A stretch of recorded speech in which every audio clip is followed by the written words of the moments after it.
ಸ್ನೇಹಿತರೆ ನಮಸ್ಕಾರ. Big boss ಅನ್ನೋದು ಸಾಕಷ್ಟು ಜನರ ಜೀವನವನ್ನೇ ಬದಲಾಯಿಸುವಂತ ಶೋ ಅನ್ನೋದ್ರಲ್ಲಿ ಡೌಟೇ ಇಲ್ಲ. ಇಲ್ಲಿಗೆ ಬಂದ್ಮೇಲೆ ಜೀವನ ಬೇರೆ ದಿಕ್ಕಿನಲ್ಲಿ ಹೋಗಿ ಬೀಳುತ್ತೆ. ಕೆಲವರು ಇಲ್ಲಿ ಬಂದ್ಮೇಲೆ ತುಂಬಾ ಪಾಪ್ಯುಲರ್ ಆಗಿದ್ದಾರೆ. ಕೆಲವರು ಇಲ್ಲಿಗೆ ಬಂದು ಏನು ಮಾಡ್ತಿದ್ದಾರೆ ಏನು ಅನ್ನೋದೇ ಗೊತ್ತಿಲ್ಲ. ಈ ರೀತಿಯಾದಂಥ ಪರಿಸ್ಥಿತಿ ಇದೆ. ಬಿಗ್ ಬಾಸ್ ಮನೆಗೆ ಬಂದಂತ ಪ್ರತಿಯೊಬ್ಬರು ಕೂಡ ಇವತ್ತು ಎಲ್ಲೆಲ್ಲೋ ಹೋಗಿದ್ದಾರೆ, ಏನೇನೋ ಆಗಿದ್ದಾರೆ. ಬಿಗ್ ಬಾಸ್ ಮನೆಯ ಒಳಗಡೆ ಬಂದವರು ಕೂಡ ಈಗ ಮೊದಲು ಬಂದಾಗ ಇದ್ರಲ್ಲ ಆ ರೀತಿ ಇವತ್ತಿಗಿಲ್ಲ. ಅಲ್ಲೂ ಕೂಡ ಬದಲಾವಣೆಗಳು ಕಾಮನ್. ಅದೇ ರೀತಿ ಈಗ ಚೈತ್ರ ಕುಂದಾಪುರ ಒಂದು ಮಾತನ್ನ ಹೇಳಿದ್ದಾರೆ. ನಾನು ಬಿಗ್ ಬಾಸ್ಗೆ ಬಂದಂಥದ್ದು ಅಥವಾ ಬಿಗ್ ಬಾಸ್ಗೆ ಬರುವಂಥ ನಿರ್ಧಾರವನ್ನು ತೆಗೆದುಕೊಂಡಿದ್ದು ತಪ್ಪಾಯಿತು. ನಾನು ಈ ನಿರ್ಧಾರವನ್ನು ತೆಗೆದುಕೊಂಡು ನಾನು ಬಿಗ್ ಬಾಸ್ಗೆ ಬರಬಾರ್ದಾಗಿತ್ತು ಅನ್ನುವಂತಹ ಮಾತನ್ನು ಹೇಳಿದ್ದಾರೆ. ಹಾಗಾದರೆ ಬಿಗ್ ಬಾಸ್ ಮನೆಯಿಂದ ಚೈತ್ರ ಕೂಡ ಹೊರಗೆ ನಡೆದು ಬಿಡ್ತಾರ? ಏನಾಗ್ತಿದೆ ಚೈತ್ರಗೆ ಏನು ಅನ್ನಿಸ್ತಿದೆ ಎಲ್ಲವನ್ನು ಕೂಡ ನಿಮ್ಮ ಮುಂದೆ ಇಡ್ತಾ ಹೋಗ್ತೀನಿ. ಅದಕ್ಕಿಂತ ಮುಂಚೆ ನೀವು ಇನ್ನೂ ಕೂಡ ನಮ್ಮ ಚಾನಲನ್ನು ಸಬ್ಸ್ಕ್ರೈಬ್ ಮಾಡಿಲ್ಲ ಅಂದರೆ ದಯವಿಟ್ಟು ಕೂಡಲೇ ಸಬ್ಸ್ಕ್ರೈಬ್ ಮಾಡಿ ಸ್ನೇಹಿತರೆ. ನಾನು ಈಗಾಗಲೇ ಹೇಳಿದಂತೆ ಈ ಬಾರಿಯ ಬಿಗ್ ಬಾಸ್ನಲ್ಲಿ ಸಾಕಷ್ಟು ಏಳು ಬೀಳುಗಳನ್ನು ನಾವು ನೋಡಿರ್ತೀವಿ. ಅದರಲ್ಲೂ ಕೂಡ ಈ ಬಾರಿ ಸೀಸನ್ ಇದೆ ಅಲ್ಲ, ಇದೊಂದ್ಸಲ ವಿಚಿತ್ರವಾದಂಥ ಸೀಸನ್ ಅಂತಲೇ ಕರಿಬೋದು.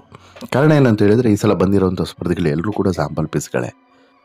ಈಗಾಗಲೇ ಒಬ್ಬೊಬ್ಬರು ಬಿಗ್ ಬಾಸ್ ಮನೆಯಿಂದ ಹೋಗೋದನ್ನು ನೋಡ್ತಾ ಹೋದರೆ ಇವ್ರಿಗೆ ಏನು ಸೀರಿಯಸ್ನೆಸ್ ಇದೆಯೋ ಇಲ್ವೋ, ಬಿಗ್ ಬಾಸ್ ಅನ್ನೋದು ಏನು ಅನ್ನೋದು ಗೊತ್ತಿಲ್ವೋ ಈ ರೀತಿಯಾದಂಥ ಪ್ರಶ್ನೆಗಳು ಮೂಡ್ತಿದೆ. ಅದು ಒಂದು ಕಡೆ ಆದರೆ ಇನ್ನೊಂದು ಕಡೆ ಬಿಗ್ ಬಾಸ್ನಲ್ಲಿ ಇರೋರು ಅಯ್ಯೋ ನಾನು ಬಿಗ್ ಬಾಸ್ಗೆ ಬಂದಿದ್ದೇ ತಪ್ಪಾಯಿತು, ನಾನು ಬಿಗ್ ಬಾಸ್ಗೆ ಬರಬಾರ್ದಾಗಿತ್ತು, ತಪ್ಪು ನಿರ್ಧಾರವನ್ನು ತೆಗೆದುಕೊಂಡೆ ಅಂತೇಳಿ ಹೇಳ್ಕೊಳ್ತಿರುವಂಥದ್ದು. ಈ ರೀತಿಯಾದಂತಹ ವಿಷಾದದ ಮಾತುಗಳು ಮತ್ತು ವಿಚಿತ್ರವಾದಂತಹ ನಿರ್ಣಯಗಳನ್ನು ತೆಗೆದುಕೊಳ್ತಿದ್ದಾರೆ ಅಂತ ಹೇಳಿದ್ರೆ ಎಲ್ಲೋ ಒಂದು ಕಡೆ ಬಿಗ್ ಬಾಸ್ನ ಟೀಮ್ ಕಂಪ್ಲೀಟ್ ಆಗಿ ಈ ಬಾರಿ ಯಾಮಾರಿ ಹೋಗ್ಬಿಟ್ಟಿದೆ. ಅಂದರೆ ಅಂತಹ ಕೆಟ್ಟ ಸ್ಪರ್ಧಿಗಳನ್ನೇ ಬಿಗ್ ಬಾಸ್ ಮನೆ ಒಳಗಡೆ ಕಳಿಸ್ಬಿಟ್ಟಿದೆ. ಕಂಪ್ಲೀಟ್ ಜೊಳ್ಳು. ಅಂದರೆ ಮೊದಲೇ ಸೀಸನ್ನಲ್ಲಿರುವಂಥ ಸ್ಪರ್ಧಿಗಳು ಏನಂತಹ ಪಾಪ್ಯುಲಾರಿಟಿ ಇರೋರು ಯಾರೂ ಇಲ್ಲ ಒಂದು ಕಡೆ. ಇನ್ನೊಂದು ಕಡೆ ಬಂದಿದ್ದಾರೆ, ಬಂದ ಮೇಲೆ ಹೇಗಿರಬೇಕು ಹಾಗಿಲ್ಲ.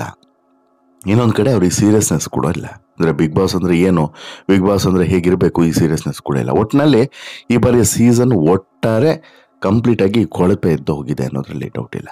ಈಗ ನೋಡಿ ಶೋಭಾ ಶೆಟ್ಟಿ ಕೊಟ್ಟಂಥ ಅವಕಾಶ ಬೇರೆ ಯಾರಿಗಾದ್ರೂ ಸಿಕ್ಕಿದ್ರೆ ಯಾವ ರೀತಿ ಸದುಪಯೋಗ ಪಡಿಸ್ಕೊಳ್ತಿದ್ರು. ಆಕೆ ಮಧ್ಯದಲ್ಲಿ ಹೋಗಿದ್ದಿರ್ಬೋದು.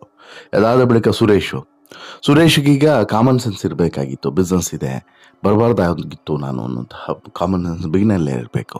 ಅದಾದ ನಂತರ ಅದನ್ನೇ ಹ್ಯಾಂಡಲ್ ಮಾಡಲಿಕ್ಕೆ ಕೊಟ್ಟು ಅದೇನೋ ಆಗುತ್ತೆ ಅನ್ನುವಂಥ ಕಾರಣಕ್ಕೆ ಮಧ್ಯದಲ್ಲಿ ಹೋಗುವಂಥದ್ದು. ಈ ರೀತಿ ಈಗ ಇದಕ್ಕೆ ಹೊಸದೊಂದು ಸೇರ್ಪಡೆ ಅಂತ ಹೇಳಿದ್ರೆ ಚೈತ್ರ ಕುಂದಾಪುರನು ಹಾಗೆ. ಬಿಗ್ ಬಾಸ್ ಮನೆಯಲ್ಲಿ ಬೆಳಗ್ಗೆ ಆದರೆ ಸಾಕು ಜಗಳ, ಕಿತ್ತಾಟ, ಗಲಾಟೆ, ಕರ್ಕಶ ಧ್ವನಿ, ಬರೀ ಇರಿಟೇಷನ್ನು. ಮಾತಾಡಿದ್ರೆ ಸಾಕು ಬಾಯಿ ಮಾಯಲ್ಲಿ ಮಾಡಿಕೊಂಡು ಕಿತ್ತೋದವ್ರ ಥರ ಜಗಳ ಮಾಡೋದು. ಆ ಜಗಳನೋ ಅದನ್ನು ಮನುಷ್ಯ ಅದನ್ನು ನೋಡೋಕ್ಕಾಗಲ್ಲ. ಆ ರೀತಿಯಾದಂಥ ಜಗಳ. ಆ ಜಗಳವನ್ನೇ ತನ್ನ ಒಂದು ವ್ಯಕ್ತಿತ್ವವಾಗಿಸ್ಕೊಂಡಿರುವಂಥ ಚೈತ್ರ ಕುಂದಾಪುರಗೆ ಈಗ ಪಾಪ ಪ್ರಜ್ಞೆ ಕಾಡ್ತಾ ಇದೆ. ತಪ್ಪು ನಿರ್ಧಾರ ತೆಗೆದುಕೊಂಡೆ ಅನ್ನುವಂಥ ವಿಷಾದ ಆಕೆಗಿದೆ ಅಂತೆ. ಹೌದು, ಹೊರ ಜಗತ್ತಿನಲ್ಲಿ ಬಣ್ಣ ಬಣ್ಣದ ಭಾಷಣಗಳ ಮೂಲಕ ಜನರನ್ನು ಮಂಗ ಮಾಡ್ತಿದ್ದಂತಹ ಈಕೆ ಕಟ್ಟಿಕೊಂಡಂತಹ ಇಮೇಜು ಬಹುಶಃ ಈಕೆಗೆ ಈಗ ಮುಳುವಾಗ್ತಿದೆ ಒಂದು ಕಡೆ. ಎರಡನೇದು ಬಹುಶಃ ಹೊರಗಡೆ ಇದ್ದಿದ್ರೆ ಇನ್ನೊಂದು 5 ಕೋಟಿನೋ 6 ಕೋಟಿನೋ ಯಾರ ಮೇಲಾದರೂ ಚಪ್ಪಡಿ ಕಲ್ಲನ್ನು ಎಳೆದು ದುಡ್ಡು ಮಾಡಬಹುದಾಗಿತ್ತು. ಇಲ್ಲಿ ಏನು ದುಡ್ಡು ಮಾಡೋಕ್ಕೂ ಆಗ್ತಿಲ್ಲ. ಇಲ್ಲಿ ತನ್ನ ಈ ಪುಂಗುವಂತಹ ಭಾಷಣವನ್ನು ಕೇಳೋರು ಯಾರೂ ಇಲ್ಲ ಅನ್ನುವಂತಹ ಆತಂಕನೋ ಒಂದು ರೀತಿಯಾದಂತಹ ಅಭಿಪ್ರಾಯವನ್ನು ಏನೋ ಆಕೆಗೆ ಬಿಟ್ಟು ಬಿಡದೆ ಕಾಡ್ತಾ ಇದೆ. ಬಹುಶಃ ಅದೇ ಆಕೆಯ ವೀಕ್ನೆಸ್ ಆಗ್ತಿದೆ ಅನಿಸುತ್ತೆ. ಯಾಕಂದರೆ ಇಲ್ಲಿರೋರೆಲ್ಲ ನೀನು ಅಂದರೆ ನಿಮ್ಮ ಅಪ್ಪ ಅನ್ನೋರೇ ಇರೋದು. ಒಬ್ಬರು ಕೂಡ ಈಕೆಯ ಮಾತನ್ನು ಕೇಳಿ ಸುಮ್ಮನೆ ಕೂರೋರು ಯಾರೂ ಇಲ್ಲ. ಬಹುಶಃ ನಿನ್ನೆ ಎಪಿಸೋಡ್ ನೋಡಿದ್ರು ಕೂಡ ನಿಮಗೆ ಅರ್ಥ ಆಗುತ್ತೆ. ಈಕೆಯ ಮುಖಕ್ಕೆ ಕಾಫಿನ ಎರಚಿ ಹಿಗ್ಗಾಮುಗ್ಗ ಜಾಡಿಸ್ಬಿಟ್ರು. ಮೋಕ್ಷಿತಾ ಇರ್ಬೋದು, ಐಶ್ವರ್ಯ ಇರ್ಬೋದು, ಇವರೆಲ್ಲರೂ ಕೂಡ ಸಿಕ್ಕಾಬಟ್ಟೆ ಜಾಡಿಸ್ಬಿಟ್ರು.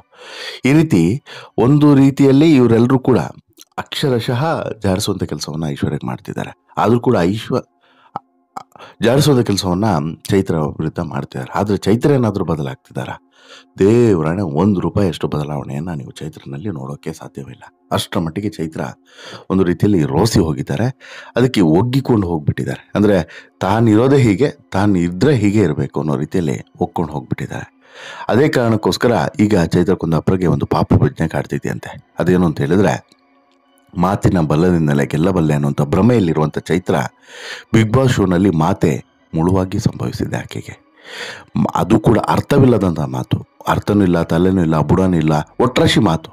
ಈಕೆ ವೇದಿಕೆ ಹತ್ತಿದ್ರು ಕೂಡ ಇದೇ ರೀತಿ. ಅದಕ್ಕೊಂದು ತಲೆ ಇಲ್ಲ, ಬುಡ ಇಲ್ಲ, ಬಾಯಿಗೆ ಬಂದಂಗೆ ಮಾತನಾಡೋದು. ಆ ಬುದ್ಧಿ ಇಲ್ಲದೆ ಇರುವಂಥ ಜನರು ಅದಕ್ಕೆ ಚಪ್ಪಾಳೆ ತಟ್ಟೋದು. ಈ ರೀತಿಯಾದಂಥ ಜನರ ವಿರುದ್ಧ ಅಥವಾ ಈ ರೀತಿಯಾದಂಥ ಜನರ ಜೊತೆಗೆ ಸೇರಿಕೊಂಡು ಒಂದು ರೀತಿಯಲ್ಲಿ ಅದನ್ನೇ ಪ್ರಪಂಚವನ್ನಾಗಿಸಿಕೊಂಡಂಥ ಈಕೆಗೆ ಎಲ್ಲರೂ ಕೂಡ ನೀಟಾಗಿ ಈಗ ಪಾಠ ಕಲಿಸುವಂಥ ಕೆಲಸವನ್ನು ಮಾಡ್ತಿದ್ದಾರೆ. ಅದೇ ಕಾರಣಕ್ಕೆ ಈಗ ಬಿಗ್ ಬಾಸ್ಗೆ ಬಂದಿದ್ದೆ ತಪ್ಪಾಯಿತು ಅನ್ನೋ ರೀತಿಯಲ್ಲಿ ಆಗಿ ಹೋಗಿದೆ. ಬಹುಶಃ ಈಕೆಯ ಅಂಧಾಭಿಮಾನಿಗಳು ಚೈತ್ರಕ ಅಂತ ಹೇಳ್ಬಿಟ್ಟು ಬಕೆಟ್ ಇಟ್ಕೊಂಡು ಹೋಗ್ತಿದ್ದಂಥ ಅಂಧಾಭಿಮಾನಿಗಳಿಗೆ ಈಗ ಬಹುಶಃ ಚೈತ್ರ ಏನು ಅಂತ ಅನ್ನೋದು ಅರ್ಥ ಆಗಿದೆ. ಇಲ್ಲಿ ವೇದಿಕೆಯ ಮೇಲೆ ನಿಂತ್ಕೊಂಡು ಬೆಂಕಿ ಹಚ್ಚುವಂತಹ ಮಾತುಗಳನ್ನು ಹಾಡ್ತಾ ಇದ್ದಂಥ ಈಕೆಯನ್ನ ಯಾರೆಲ್ಲ ಬೆಳೆಸಿದ್ರು ನೋಡಿ, ಅವರೆಲ್ಲರೂ ಕೂಡ ಈ ಸ್ಟೋರಿಯನ್ನ ನೋಡಲೇಬೇಕು. ಯಾಕಂತ ಹೇಳಿದ್ರೆ ಚೈತ್ರ ಕುಂದಾಪುರ ಪ್ರತಿ ಹೆಜ್ಜೆಗೂ ಕೂಡ ಸುಳ್ಳನ್ನ ಹೇಳ್ತಾರೆ ಅನ್ನೋದು ಬಿಗ್ ಬಾಸ್ ಮನೆಯ ಬಹುತೇಕರ ಅಭಿಪ್ರಾಯ. ಇನ್ನು ವೀಕೆಂಡ್ನಲ್ಲೂ ಕೂಡ ಸುದೀಪ್ ಅವರು ಇದೇ ವಿಚಾರದ ಬಗ್ಗೆ ಮಾತನಾಡಿದ್ರು. ಸುದೀಪ್ ಮಾತನಾಡಿದ್ದು ಸರಿ ಅಂತಲ್ಲ, ಅಥವಾ ಮಾತನಾಡಿದಂಥ ರೀತಿ ಸರಿ ಅಂತಲ್ಲ. ಅಫ್ಕೋರ್ಸ್ ಅದು ರಾಂಗ್, ಅದನ್ನು ಸಮರ್ಥಿಸಿಕೊಳ್ಳುವಂಥ ಪ್ರಶ್ನೆ ಇಲ್ಲ. ಹಾಗಂದ ಮಾತ್ರಕ್ಕೆ ಸುದೀಪ್ ಹೇಳಿರೋಂಥ ವಿಚಾರ ಸುಳ್ಳ? 100% ಸುಳ್ಳಲ್ಲ. ವೀಕೆಂಡ್ ಬಂದ ಕೂಡಲೇ ಚೈತ್ರ ನಾಟಕಗಳು ಶುರುವಾಗುತ್ತೆ, ಅನಾರೋಗ್ಯ ಹೆಚ್ಚಾಗುತ್ತೆ. ಕಳಪೆ ಬಂದ ಕೂಡಲೇ ಚೈತ್ರಗೆ ಏನಾದರೂ ಒಂದು ರೋಗ ಶುರುವಾಗುತ್ತೆ. ಈ ರೀತಿ ಬಿಗ್ ಬಾಸ್ ಮನೆಯ ಮೂಲ ನಿಯಮಗಳನ್ನು ಮುರಿದಾಗಲೂ ಕೂಡ ಚೈತ್ರಗೆ ಏನಾದರೂ ಒಂದು ಶುರು ಆಗ್ಬಿಡುತ್ತೆ. ಆ ರೀತಿ ಡ್ರಾಮಾ ಮಾಡೋದ್ರಲ್ಲಿ ಡ್ರಾಮಾ ಕ್ವೀನ್ ಈಕೆ. ಎಲ್ಲಿವರೆಗೆ ಅಂತ ಹೇಳಿದ್ರೆ, ಲಾಸ್ಟ್ ಟೈಮ್ ನೀವು ನೆನಪಿದೆಯೇನ, ಅರೆಸ್ಟ್ ಆದಾಗ ಸೋಪಿನ ನೀರು ಬಾಯಿಗೆ ಹಾಕ್ಕೊಂಡು ಫೀಡ್ಸ್ ಬಂದವರಂಗೆ ಆಡಿದ್ದಂಥ ಇದೇ ಚೈತ್ರ ಈ ರೀತಿ ಆಡೋದೇನೋ ಹೊಸದೇನಲ್ಲ. ಇಂತಹ ಖತರ್ನಾಕ್ ಐಡಿಯಾಗಳಲ್ಲಿ ನೂರಾರು ಆಕೆಯ ತಲೆಯಲ್ಲಿ ಇದ್ದಾವೆ ಅನ್ನೋದರಲ್ಲಿ ಡೌಟೇ ಇಲ್ಲ. ಈಗ ಬಿಗ್ ಬಾಸ್ ಮಂದಿಗೂ ಕೂಡ ಇದೇ ರೀತಿಯಾದಂತಹ ಐಡಿಯಾಗಳನ್ನು ಮಾಡ್ತಾ ಮಾಡ್ತಾ ಮಾಡ್ತಾ ತಲೆನೋವಾಗಿ ಪರಿಣಮಿಸಿದ್ದಾಳೆ. ಚೈತ್ರ ಒಂದೊಂದು ಮಾತು ಕೂಡ ಬಿಗ್ ಬಾಸ್ ಮಂದಿಗೆ ಕಿರಿಕಿರಿ ಆಗ್ತಿದೆ. ಅವ್ರಿಗೆ ಸಾಯ್ಲಿರಿ, ನೋಡೋರಿಗೆ ಇರಿಟೇಷನ್ ಆಗುತ್ತೆ. ಬಿಗ್ ಬಾಸ್ ಮನೆ ಒಳಗಡೆ ಇರೋರು ಅದು ಹೆಂಗಿದಾರೋ ಏನೋ ಗೊತ್ತಿಲ್ಲ. ಇದೇ ವಿಚಾರದಿಂದ ಚೈತ್ರಕ್ಕೆ ಸಿಕ್ಕಾಬಟ್ಟೆ ನೋವಾಗಿದೆ ಅಂತೆ. ಈ ಅಮ್ಮಂಗೆ ಈಗ ಕಣ್ಣೀರು ಹಾಕ್ಕೊಂಡು ಹೇಳುವಂಥ ಪರಿಸ್ಥಿತಿ ಬಂದಿದೆ. ಅದೇನು ಗೊತ್ತಾ, ನಾನು ಇಲ್ಲಿಗೆ ಬಂದು ತಪ್ಪು ಮಾಡಿದೆ ಅನ್ನೋಂಥದ್ದು. ಕಳೆದ ವೀಕೆಂಡ್ನಲ್ಲಿ ಚೈತ್ರ ಕುಂದಾಪುರಗೆ ಒಂದು ಕಡೆ ಸುದೀಪ್ ಹಿಗ್ಗಾಮುಗ್ಗ ಜಾಡಿಸಿದ್ರು, ಮನೆಯ ಇತರ ಸದಸ್ಯರು ಕೂಡ ಜಾಡಿಸಿದ್ರು. ರಜತ್ ಅಂತೂ ಈಕೆಯನ್ನು ದೊಡ್ಡ ಡೌರಾಣಿ ಅಂತಲೇ ಕರೆದುಬಿಟ್ರು. ಇಷ್ಟೆಲ್ಲ ಆದಮೇಲೆ ಈಕೆಯನ್ನು ಕಸಕ್ಕೆ ಹೋಲಿಸಿ ಎಲ್ಲರೂ ಕೂಡ ಕಸದ ಬುಟ್ಟಿಗೆ ಹಾಕಿಬಿಟ್ರು. ಅದಕ್ಕೆ ಎಲ್ಲರೂ ನೀಡಿದಂಥ ಪ್ರಮುಖ ಕಾರಣವೇ ಮಾತು. ಈ ಎಲ್ಲ ಘಟನೆಗಳು ಚೈತ್ರಗೆ ಸಿಕ್ಕಾಪಟ್ಟೆ ಬೇಸರವನ್ನು ತಂದಿದೆಯಂತೆ. ಅದಕ್ಕೆ ಈ ಅಮ್ಮ ಹೇಳಿದ್ದೇನು ಗೊತ್ತಾ, ಇಲ್ಲಿಗೆ ಬಂದು ನಾನು ತಪ್ಪು ಮಾಡಿದೆ ಅಂತ. ಹೌದು, ಈ ಎಲ್ಲ ಘಟನೆಗಳಿಂದ ಬೇಸರಗೊಂಡಿರುವಂಥ ಚೈತ್ರ, ಬಿಗ್ ಬಾಸ್ ನನಗೆ ಅಲ್ಲ, ತಪ್ಪು ನಿರ್ಧಾರವನ್ನು ತೆಗೆದುಕೊಂಡೆ. ಶಾಲೆಗೆ ಹೋಗೋರು ಶಾಲೆಗೆ ಹೋಗಬೇಕು, ದೇವಸ್ಥಾನಕ್ಕೆ ಹೋಗೋರು ದೇವಸ್ಥಾನಕ್ಕೆ ಹೋಗಬೇಕು, ಪಬ್ಗೆ ಹೋಗೋರು ಪಬ್ಗೆ ಹೋಗಬೇಕು, ನನ್ನಂಥವಳು ಇಲ್ಲಿಗೆ ಬರಬಾರ್ದಾಗಿತ್ತು ಅಂತ ಹೇಳಿ ಚೈತ್ರ ಕುಂದಾಪುರ ಹೇಳ್ತಿದ್ದಾರೆ. ಹಾಗಾದರೆ ಚೈತ್ರ ಕುಂದಾಪುರ ಹೋಗಬೇಕಾಗಿತ್ತು ಇಲ್ಲಿಗೆ? ಇದೇ 5 ಕೋಟಿ ವಂಚನೆ ಮಾಡೋದಕ್ಕ, ಅಥವಾ ಭಾಷಣಗಳನ್ನು ಮಾಡಿ ಬೆಂಕಿಯನ್ನು ಹಚ್ಚೋದಕ್ಕ?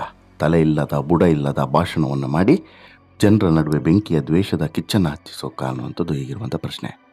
ಬಿಗ್ ಬಾಸ್ನ ಸದ್ಯದ ಪರಿಸ್ಥಿತಿಯನ್ನು ಎದುರಿಸಬೇಕು ಅಂತ ಹೇಳ್ಬಿಟ್ಟು ತುಂಬ ಸಲ ಅಂದ್ಕೊಳ್ತಾರಂತೆ. ಆದರೆ ಅದು ಆಗ್ತಿಲ್ವಂತೆ. ನನ್ನ ಮಾತು ಕಿರಿಕಿರಿ ಅಂತ ಹೇಳ್ಬಿಟ್ಟು ಯಾರೂ ಕೂಡ ಹೇಳಿರಲಿಲ್ವಂತೆ. ಮಾತು ನನಗೆ ಅನ್ನ ಕೊಟ್ಟಿದೆ, ಬದುಕನ್ನು ಕೊಟ್ಟಿದೆ, ಇನ್ನೊಂದಷ್ಟು ಜನರ ಬದುಕನ್ನು ಕೂಡ ತೆಗೆದಿದೆ ಅನ್ನೋದನ್ನು ಕೂಡ ಹೇಳಮ್ಮ. ಅದ್ರ ಜೊತೆಗೆ ಕಿರಿಕಿರಿ ಅಂತಲೂ ಕೂಡ ಯಾರೂ ಹೇಳಿರಲಿಲ್ಲ ಅಂತೆ. ಇದನ್ನು ಹೇಳಿಸ್ಕೊಂಡಂಥ ಚೈತ್ರ ಕುಂದಾಪುರ ಈಗ ಕಣ್ಣೀರನ್ನು ಹಾಕ್ತಿದ್ದಾರೆ. ಆದರೆ ಚೈತ್ರ ತಮ್ಮ ಮಾತಿನ ದಾಟಿಯನ್ನು ಬದಲಾಯಿಸ್ಕೊಂಡಿಲ್ಲ. ನಿಖರವಾಗಿ ವಾದ ಮಾಡುವ ಬದಲು ಏರು ಧ್ವನಿಗಳಲ್ಲಿ ಜಗಳವನ್ನು ಮಾಡ್ತಿದ್ದಾರೆ. ಅದನ್ನೇ ಮಾತುಗಾರಿಕೆ ಅನ್ನುವಂಥ ಭ್ರಮೆಯಲ್ಲಿ ಬದುಕ್ತಾ ಇದ್ದಾರೆ. ಟಾಸ್ಕ್ ಆಡೋದ್ರಲ್ಲೂ ಕೂಡ ಹಿಂದೆ ಉಳಿದಿದ್ದಾರೆ. ಉಸ್ತುವಾರಿ ಮಾಡುವಾಗ ಪಕ್ಷಪಾತ ಮಾಡ್ತಿದ್ದಾರೆ. ಈ ಎಲ್ಲ ಕಾರಣಗಳಿಂದ ಚೈತ್ರಗೆ ಹಿನ್ನಡೆ ಆಗ್ತಿದೆ. ಚೈತ್ರಗೆ ಅನೇಕರಿಂದ ವಿರೋಧವೂ ಕೂಡ ವ್ಯಕ್ತವಾಗ್ತಿದೆ. ಐಶ್ವರ್ಯ ಅವರು ಚೈತ್ರಗೆ ಖಡಕ್ ಮಾತುಗಳಿಂದ ಎಚ್ಚರಿಕೆಯನ್ನು ಕೊಟ್ಟಿದ್ದಾರೆ. ಮೋಕ್ಷಿತ ಕೂಡ ಈಗಾಗಲೇ ಎಚ್ಚರಿಕೆಯನ್ನು ಕೊಟ್ಟಿದ್ದಾರೆ. ಈ ಮಾತಿನ ಚಕಮಕಿ ನಿಲ್ಲುವಂತಹ ಯಾವ ಲಕ್ಷಣವೂ ಕೂಡ ಕಾಣ್ತಿಲ್ಲ. ನೀವು ಚೈತ್ರ ಎಷ್ಟೇ ಸಾಫ್ಟು, ಎಷ್ಟೇ ಮೃದು ಸ್ವಭಾವದ ಹುಡುಗಿ ಅಂತೇಳಿ ಭಾವಿಸಿದರೂ ಕೂಡ ಒಂದು ಚಿಕ್ಕ ಟ್ರಿಗರ್ನಿಂದ ಸ್ಫೋಟವಾಗುವಂಥ ಚೈತ್ರ ನಂತರ ತನ್ನ ಮಾತಿನ ಮೇಲೆ, ತನ್ನ ನಾಲಿಗೆ ಮೇಲೆ ಆಕೆಗೆ ಕಂಟ್ರೋಲೇ ಇರೋದಲ್ಲ ಅನ್ನೋದು ಸತ್ಯ. ಆಕೆಗೆ ಈ ಮಾತು ಬದುಕು ಮಾತ್ರ ಕೊಡಲಿಲ್ಲ, ಈ ಮಾತು ಮೋಸ ಮಾಡೋದನ್ನು ಕೂಡ ಕಲಿಸ್ತು. ಇದೇ ಮಾತು ಜನರ ನಡುವೆ ದ್ವೇಷ ಹಚ್ಚೋದನ್ನು ಕೂಡ ಕಲಿಸ್ತು. ಇದೇ ಮಾತು ಆಕೆಗೆ ವೇದಿಕೆಗಳನ್ನು ಕಲ್ಪಿಸಿಕೊಳ್ತು. ಆ ವೇದಿಕೆಯ ಮೂಲಕ ಜನರ ಸಮಾಜದ ಸ್ವಾಸ್ಥ್ಯವನ್ನು ಕೆಡಿಸುವಂಥ ಕೆಲಸವನ್ನು ಕೂಡ ಮಾಡ್ತು ಅನ್ನೋದನ್ನು ಕೂಡ ಹೇಳಲೇಬೇಕು. ನೀವು ಅರ್ಥ ಮಾಡಿಕೊಳ್ಳೇಬೇಕು. ಇನ್ನಾದರೂ ಚೈತ್ರ ಕುಂದಾಪುರವನ್ನು ಕರೆದು ಭಾಷಣ ಮಾಡಿಸುವಂತಹ ಬುದ್ಧಿಗೇಡಿಗಳೇ, ಈ ವಿಚಾರದ ಬಗ್ಗೆ ನೀವು ಅರ್ಥ ಮಾಡಿಕೊಳ್ಳೇಬೇಕು. ಇದೇ ಮಾತಿನಿಂದ ಮನೆ ಕಟ್ಟುವಂಥ ಮಲ್ಲಿಗೆ, ಈ ಮಾತೆ ಮುಳುವಾಗ್ತಿರೋದು ವಾಸ್ತವ. ಮತ್ತು ಅದೇ ಬಿಗ್ ಬಾಸ್ನ ಒಂದು ಆಟದ ಶೈಲಿ ಅಂತಲೂ ಕೂಡ ಹೇಳ್ಬೋದು. ಅಸಲಿಗೆ ಚೈತ್ರ ಕುಂದಾಪುರ ಇವತ್ತಿಗೆ ಅಕ್ಷರಶಃ ಬಿಗ್ ಬಾಸ್ ಪಾಲಿನ ವಿಲನ್. ಹೀಗಿರುವಾಗ ಚೈತ್ರ ಕುಂದಾಪುರ ನಾನು ಇಲ್ಲಿಗೆ ಬರಬಾರ್ದಾಗಿತ್ತು ಅಂತೇಳಿ ಹೇಳಿರೋದ್ರ ಬಗ್ಗೆ ನಿಮ್ಮ ಅಭಿಪ್ರಾಯ ಏನು? ಇಮಿಡಿಯೇಟ್ಲಿ ಬಿಗ್ ಬಾಸ್ನಿಂದ ಹೊರಡೋದು ಬೆಟರ್ ಅಂತೇಳಿ ಅನಿಸುತ್ತಾ ಚೈತ್ರ? ಇಂಥವ್ರನ್ನು ಆಯ್ಕೆ ಮಾಡಿದಾರಲ್ಲ, ಆ ಟೀಮಿಗೆ ನೀವೇನು ಹೇಳಕ್ಕೆ ಇಚ್ಛೆಪಡ್ತೀರಾ? ಈಗ ಶೋಭಾ ಆಗ್ಬೋದು, ಸುರೇಶ್ ಆಗ್ಬೋದು, ಚೈತ್ರ ಆಗ್ಬೋದು, ಇಂಥವ್ರನ್ನೆಲ್ಲ ಯಾಕಂತೇಳಿ ಸೆಲೆಕ್ಟ್ ಮಾಡ್ತಾರೆ? ಇದರಿಂದ ಒಳ್ಳೆ ಅವಕಾಶಗಳನ್ನು ಪಡಿಬೇಕು ಅಂತ ಹೇಳ್ಬಿಟ್ಟು ಹಾತೊರಿತಿರುವಂಥ ಅದೆಷ್ಟೋ ಜನ ಇದ್ದಾರೆ. ಬಿಗ್ ಬಾಸ್ಗೆ ಬರಬೇಕು ಅನ್ನುವಂಥ ಕನಸನ್ನು ಕಂಡವರು ಅದೆಷ್ಟೋ ಜನ ಇದ್ದಾರೆ.